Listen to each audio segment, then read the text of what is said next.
Hi, my name is Nathan, and I'm the father of two hearing sons.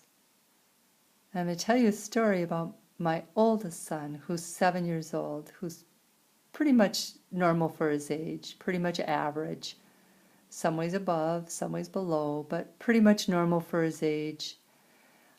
Hears and speaks signs. And I've noticed that between my oldest and my second son, there's just a world, 100% world of difference. He doesn't seem to have any hearing issues. He signs naturally. Of course, his parents are deaf, and we're around other deaf people. I'm a Fayette instructor for the Washington School for the Deaf. And I was watching kids one time, and it got me thinking about my parenting skills and, about my two sons. And I was talking with my wife at the time, and we were talking about how we could be the best parents possible because we had these two hearing sons, and we noticed there's so much difference between our oldest son and our youngest son. And I'd like to share a story with you, with parents, all parents, hearing and deaf, that's a pretty emotional story about sign language and how critical sign language is.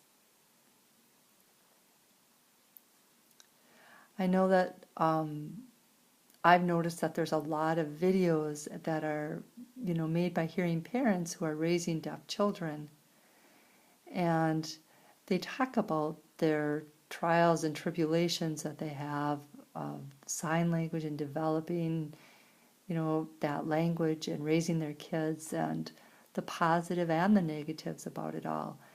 And they're talking about developing, I'm going to talk about developing sign language to use with babies. And I'm going to tell you a story about my first son. He was born, as I said, 7 years ago, and my wife, who's deaf and from a deaf family, and I'm the only deaf in my family, we were at the hospital and we were talking with the nurse, and we let the nurse know that really we believed in our gut that this baby was going to be deaf. And the nurse was just looked at us, no change really in her expression, and just wrote down, the parents expect that this baby is deaf.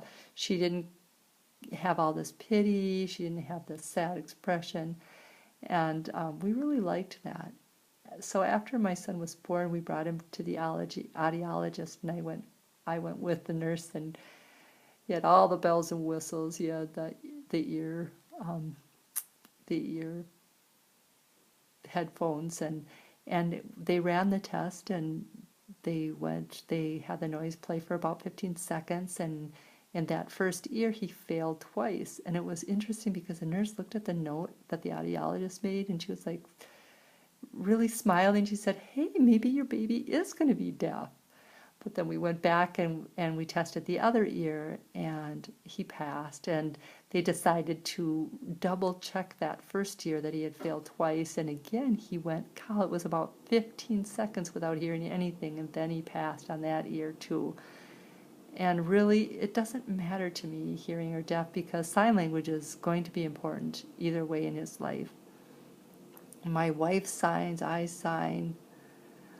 Me in particular, I can talk and hear pretty well, but I speak with more of a deaf voice. Sometimes people think that I'm hearing, though, but sign language is my first language. And when my son was, I guess, 5 or 6 months old, he could sign the word milk. And I know it's important. That communication is so important for babies. They can sign so early. If they have issues or problems, they can sign. If they're crying, they can be signing milk, and then the parents know what's going on, what they're trying to say. At about a year, then, they'll start to talk, and he did start to talk, more like a normal hearing child. He signed and he spoke words at the same time. And I think he was maybe about a year and a half or 2 years old. And my parents, who are both hearing, mentioned that his articulation, his speech articulation wasn't clear. And we kind of noticed that at maybe about 2, he didn't seem to respond to noises. And we thought, well, maybe he's copying his mom and dad who are deaf and who aren't responding to noises. But I kind of watched him a little more closely because I just felt like something was up. And then we decided to contact the audiologist and get a second test just to be on the safe side. He's had ear infections, and so we decided we should go ahead and get him tested. And he passed with flying colors. Everything was fine. So, maybe he was just talking like that because he had deaf parents, and that's the way we talked, and he was imitating us. But then he had multiple recurrent ear infections, and they decided to send us to a specialist, an ear, nose, and throat doctor. And they noticed there was a lot of fluid in his ears. And they decided we probably should come back a month later and check again, and there was still fluid. And they said, really, we need to get on top of that fluid in his ear. It seems like he gets sick and that fluid builds up, and we've got to get that fluid taken care of. And so we went back again, 3 or 4 times to get that checked, and it was the same every time.